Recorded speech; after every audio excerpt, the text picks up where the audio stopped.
topitando lawi. Nabonye umuntu wajyaga mu mugongo wa Satani, umutwe w'abaguri ku kibuno, ariko enema shando lawi amaguru ari ku mutwe. Nabonye Satani ahagurukijwe no guheka abantu b'Imana kugira ngo abibe. Umutwe nawubonaga ku kibuno, amaguru ari ku mutwe. Kandi mbona abantu benshi bari mu mugongo wa Satani, mbona bishimiye kujya mu mugongo wa Satani. Ariko nyitegereza ibyo ngibyo, nagiye kubona mbona hafi ya Satani hari n'undi mugongo mugari w'Imana, mbona Imana nayihetse, mbona iteze umugongo. Kandi uyu mugongo w'Imana nabonye ari umugongo mugari cyane, mbona buri muntu wese arimo aragenda ajya mu mugongo w'Imana. Dawidi TV. Tubifuriza ibihe byiza aho muherereye hose, abari mu mahanga n'abari hano mu Rwanda. Tubifuriza umugisha w'Imana. Turabashimira cyane kandi ko Imana itwemereye twese gutangira umwaka mushya muri uyu mwaka, kandi dufite imirimo no gukora cyane birumvikana, ariko kandi ntabwo natangira ntabifurije umwaka mushya muhire tugezemo. Kubari kuwinjiramo mukomeze mugire ibihe byiza. Turashimira cyane mwe mwakoze subscribe, mugakora comment, ndetse mugakora n'ibindi byo gusangiza ubutumwa tuvuga kubari kure n'abari hafi. Ni Spirit Hakizimana nkuko muri kumva kubo tumenyeranye mu ijwi ryanjye. Hanyuma ubu ngubu tugiye muri cya kiganiro cyitwa Imboni y'ubuhanuzi. Dufite ubutumwa kandi ubutumwa bwiza, ubutumwa buje muri uyu mwaka kandi bukenewe. Reka mbere yuko twakira turi imbere, tumubwire abanza bibwire, tumusaba bibwire, hanyuma dukomeze tumuhe umwanya kuko Imana imutumye kuvuga ibintu biremereye. Karibu. Murakoze cyane. Ndasuhuza inshuti zanjye zinkurikirana ahantu hagiye hatandukanye, ndetse n'abakunzi mwese ndabasuhuje. Imana ibahe umugisha, kandi mboneyeho no kubifuriza umwaka mushya wa 2023. Uwiteka azahaze kwifuza k'umutima wa buri muntu wese muri uyu mwaka. Nitwa Dawidi Ndagijimana, ndi umukristo muri ADEPR. Imana imamagaye kugira ngo ubutumwa bwiza bugere kuri buri muntu wese, Rero Imana yo mu ijuru ibahe umugisha mu izina rya Yesu Kristo w'i Nazareti.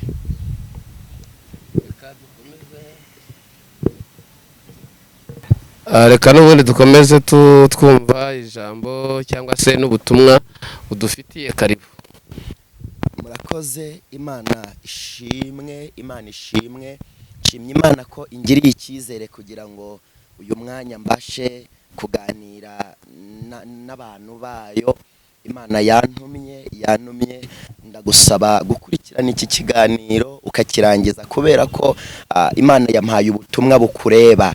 Wowe uri mu Rwanda, wowe uri hanze y'u Rwanda, muri Amerika n'ahandi hagiye hatandukanye, ubu butumwa burakureba. Rero ndagusaba kubana nanjye muri iki kiganiro, muri iyi message Imana yampaye kugira ngo yumve Uwiteka ari buhembure umutima wawe. Reka dutangire dusenga Imana.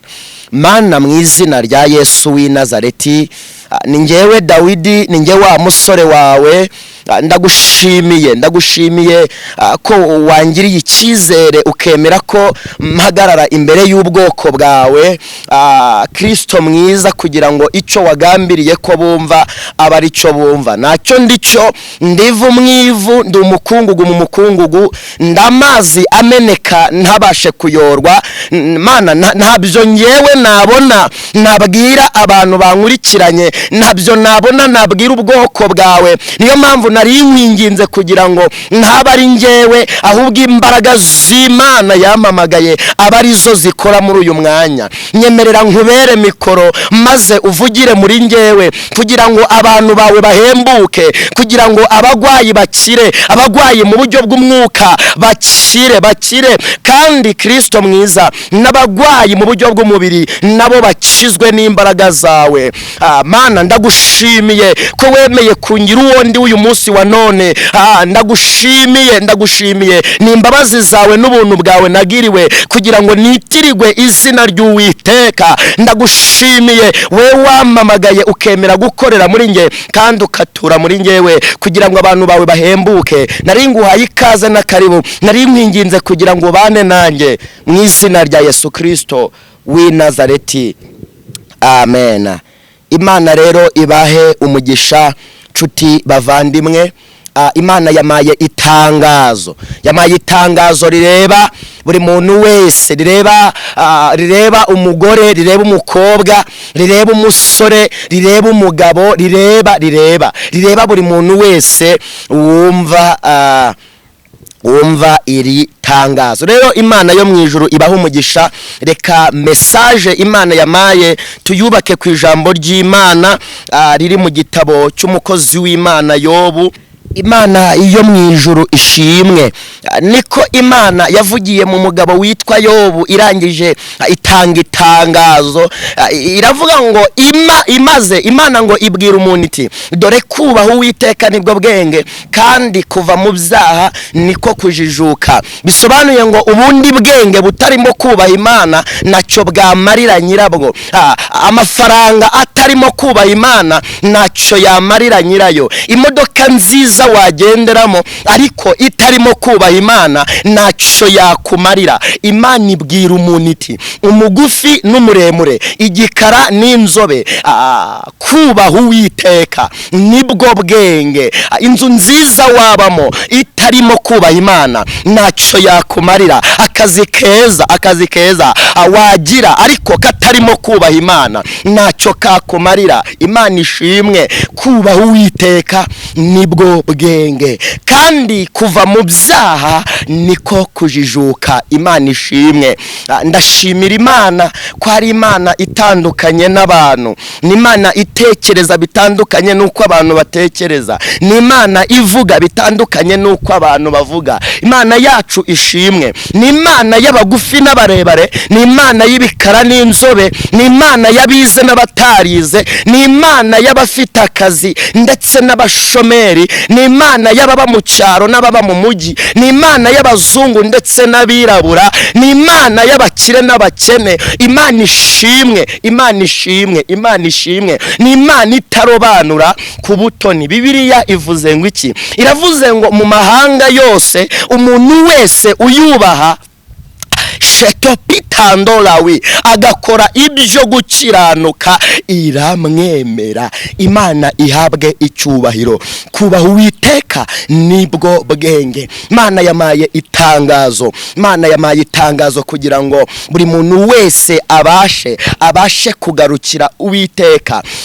Mu minsi yashize mu mwaka wa 2022 mu mpera z'uyu mwaka nafashe ibihe binini byo gusenga mbana n'Imana nyibaza uko bimeze muri 2023. Imana yamaye message nyinshi, yamaye ubuhanuzi, irambwira ngo kandi Dawidi iri tangazo rigomba kumenywa na buri muntu wese. Buri muntu wese ufite amatwi agomba kumva iri tangazo ngo uhaye gutangariza abantu. Imana irambwira ngo genda umbwirire abantu ngo bakagize ubwenge, ngo umbwirire abantu ngo bashaka Uwiteka bigishobotse ko abonwa. Kubera ko igihe kigiye kugera Imana ibe bize. Igihe kigiye kugera Imana itera abantu umugongo. Kubera ko abantu benshi Imana ifite umubabaro, ifite agahinda. Abantu barimo barakorera mu izina ariko nyirizina nta uhari. Bivuze ngo Imana ije kuburana izina ryayo abantu barimo bakoreramo ariko nyirizina dahari. Abapasteri bari gukorera mu izina nyirizina dahari. Imana ije kuburana izina. Abahanuzi barimo bakorera mu izina gusa ariko nyirizina nta uhari. Imana ije kuburana izina ryayo. Hari abaririmbyi nabo barimo bakorera mu izina, barimo baririmbira mu izina ariko nyirizina nta uhari. Imana ije kuburana izina ryayo. Imana yambwiye ni ibintu bigera mu 8 ndi buvuge. Kintu cya mbere, benetando lawi jesikide bone mandiko. Imana yarambwiye ngo mbwira abantu ngo bavome kubera ko imigezi igiye kugira gute, igiye gukama. Imana yambwiye ngo imigezi myinshi ndetse n'utugezi igiye gukama, n'utugezi natwo dukame. Imana irambwira ngo yinginze abantu ngo bavome, nibamara kuvoma banywe ku mazi bavomye, barangije baranga. Irambwira ngo igihe kirageze abantu bajye bazenguruka udusozi n'imisozi bashaka ahantu hari iriba ry'amazi maze bahabure. Ni itangazo rikureba. Imana yarantumye ngo nkubwire ngo abantu bose bavome kuko imigezi igiye kugira gute, igiye gukama. Cya kabiri, Imana yarambwiye ngo mbwira abantu basome ijambo ry'Imana, basome Bibiliya, bagendane ijambo ryayo, bagendane ijambo ryayo mu mitwe yabo. Imana ishimwe. Imana yarambwiye ngo igihe kirageze. Nabonye sinyatire yasinywe n'umugabo ukomeye muri iyi si kandi ubifitiye uburenganzira. Nagiye kubona mbona hari urwandiko asinye. Ubwo rwandiko amaze kurusinya ni urwandiko ruvuguruza Bibiliya y'abarokore, Bibiliya yera. Imana yarambwiye ngo mbwira abantu ngo basome Bibiliya, nibamara kuzisoma abatazifite bagure Bibiliya batanguranywe, kubera ko igihe cyo gucika kwa Bibiliya kigeze. Satani ntabwo yishimiye ko ubutumwa bwiza bumenywa n'abantu, ahubwo umugambi wa Satani ni uwo kugukuramo icy'agaciro kiri mu mutima wawe. Nkugiriye inama nakubwira ngo gundira icyo ufite, kubera ko umujura Satani ahagurukijwe no kwiba icy'agaciro Imana yashyize muri wowe. Imana yarantumye ngo mbwira abantu ngo basome Bibiliya, abazifite. Hari abantu bafite Bibiliya ariko bazihaye ivumbi, utabona yasomye Bibiliya. Abantu benshi nkunda kubibona bajya basoma Bibiliya ari uko bageze mu rusengero no mu byumba by'amasengesho, ariko ntabwo ariko bimeze. Inzara igiye gutera, inzara y'ijambo ry'Imana. Ujye ushaka ahantu bari kuvuga ijambo ry'Imana maze uhabure. Ni itangazo rikureba, rireba buri muntu wese. Soma Bibiliya, wiha Bibiliya ivumbi. Irindi tangazo, abadafite Bibiliya nimugure Bibiliya. Sinyatire yamaze gusinywa ko Bibiliya yera igomba gucika. Hari Bibiliya nabonye yamaze kwandikwa, Bibiliya isimbura Bibiliya yera. Nagiye kona mbona iyi Bibiliya ihindutse ikayi. Imana irangije irambwira ngo ni pirate ya za Bibiliya zigiye kuza, kandi bazagufatana Bibiliya y'ijambo ry'Imana nibarangiza bagufunge. Birakwiriye ko usoma Bibiliya, ijambo ry'Imana rikaba mu mutwe wawe. Imana yo mu ijuru ishimwe. Icyo ni icya kabiri.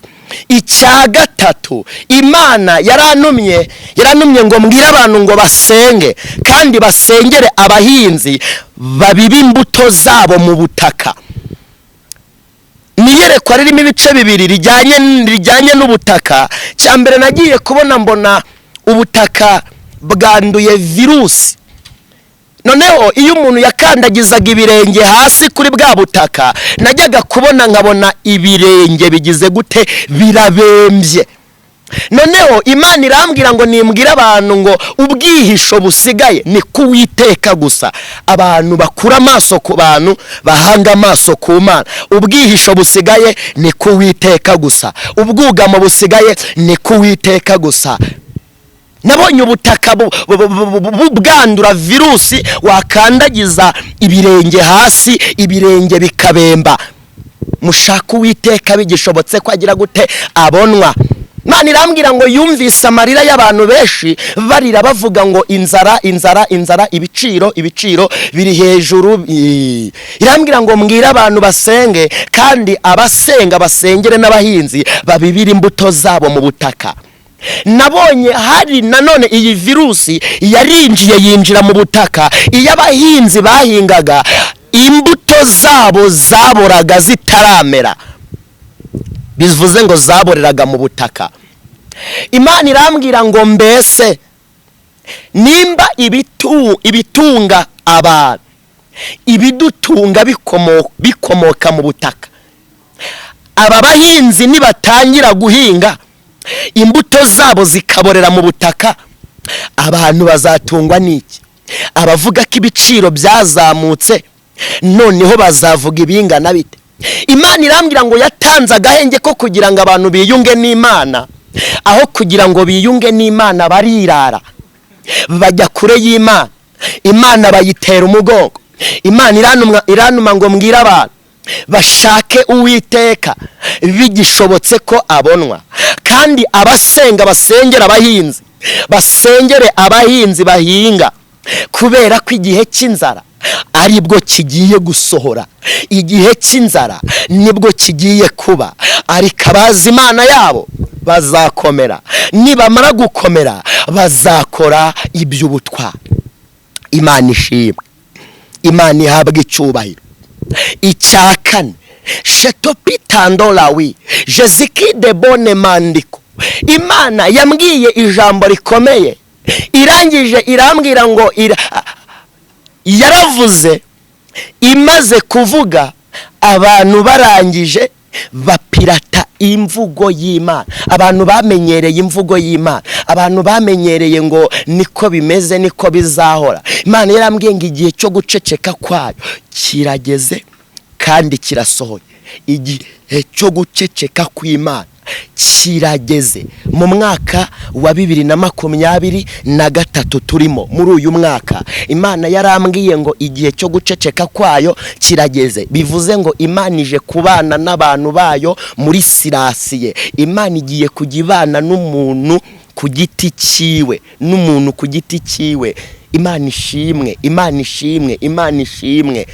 Imana igiye kujya ibana n'umuntu ku giti cye. Niyo mpamvu nari nkugiriye inama ivuga ngo shaka ubushuti k'Uwiteka, ubaka ubusabane hagati yawe n'Imana.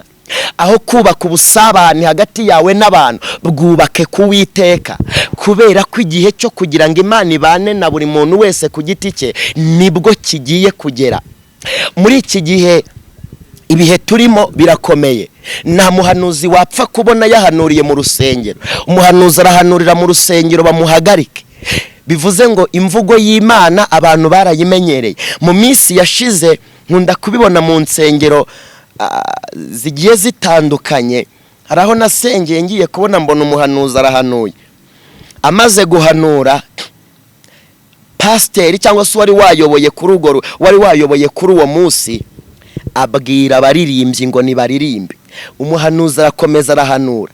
Amaze gukomeza guhanura, ngiye kubona mbona bashyizeho korari bararirimbye, baramuhagarika. Abantu basigaye bahagarika ijwi ry'Imana. Imana yarantumye ngo mbabwire ngo kubw'impamvu yuko abantu bamenyereye ijwi ryayo, bamenyereye imvugo yayo, irambwira ngo igihe cyo guceceka kwayo kirageze. Bisaba iki? Bisaba ko buri muntu wese ashaka ubushuti bukomeye ku Mana. Bisaba ko buri muntu wese agirana ubusabane n'Imana. Mbere yuko ugirana ubusabane n'abantu, bugirane n'Imana. Umuntu yagukunda nagira icyo akumarira, ariko shaka ubusabane ku Mana.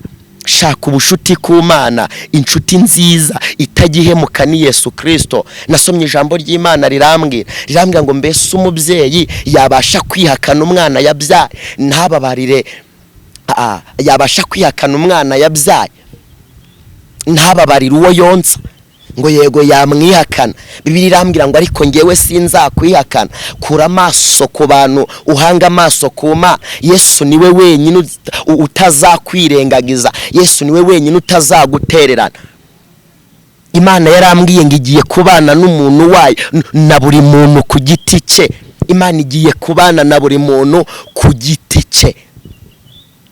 Nabonye Satani ahaguruka, ngiye kubona mbona n'Imana irahagurutse. Noneho nabonye Satani aheka abantu. Nabonye yunamye atega umugongo. Amaze gutega umugongo, nkajya mbona abantu barimo barajya mu mugongo wa Satani. Nkajya mbona bari mu mugongo, arimo aragenda aheka abantu. noneho iyi mihekere ya satani nabonye itangaje, shetopitandolawi, nabonye umuntu wajyaga mu mugongo wa satani, umutwe wabaga uri ku kibuno, ariko enema shandolawi amaguru ari ku mutwe. Nabonye satani ahagurukijwe no guheka abantu b'Imana kugira ngo abibe. Umutwe nawubonaga ku kibuno, amaguru ari ku mutwe, kandi mbona abantu benshi bari mu mugongo wa satani, mbona bishimiye kujya mu mugongo wa satani. Ariko nyitegereza ibyo ngibyo, nagiye kubona mbona hafi ya satani hari n'undi mugongo mugari w'Imana, mbona Imana nayihetse, mbona iteze umugongo, kandi uyu mugongo w'Imana nabonye ari umugongo mugari cyane. Mbona buri muntu wese arimo aragenda ajya mu mugongo w'Imana. Dawidi TV.